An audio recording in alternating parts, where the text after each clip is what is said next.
It was recently reported that the Oscar-winning actress and performer Jennifer Hudson and her family suffered a horrendous and tragic loss.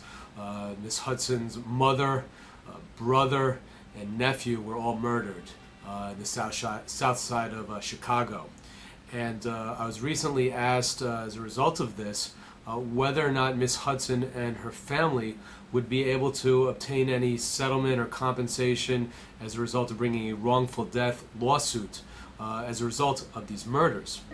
The answer is not so easy.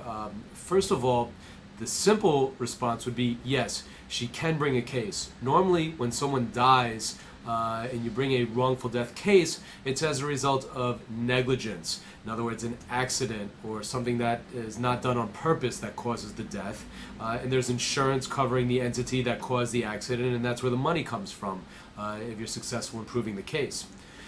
While legally you do have the right to bring a wrongful death lawsuit as a result of a murder, that is known as an intentional tort or a purposeful or intentional act.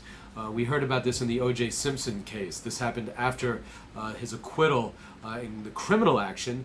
He was sued civilly and a big judgment was awarded against him, and I believe he's still paying for that, or at least attempting to pay for that. And that was because O.J. Simpson had money. In this case, assuming that they find the perpetrator of these murders, although Miss Hudson and her family could bring a lawsuit against that person for the horrendous acts and for all the harm and pain and suffering that resulted, it's awful. There would be no money. In other words, insurance doesn't cover it. So unless that person happened to be wealthy like O.J. Simpson, which I'm sure that person is not, a judgment would be only as good as the piece of paper that it's on. It would be worth nothing. There would be nothing that they could get as far as recovery. So while they do have the legal right to bring such a lawsuit, they unfortunately would not be able to recover anything.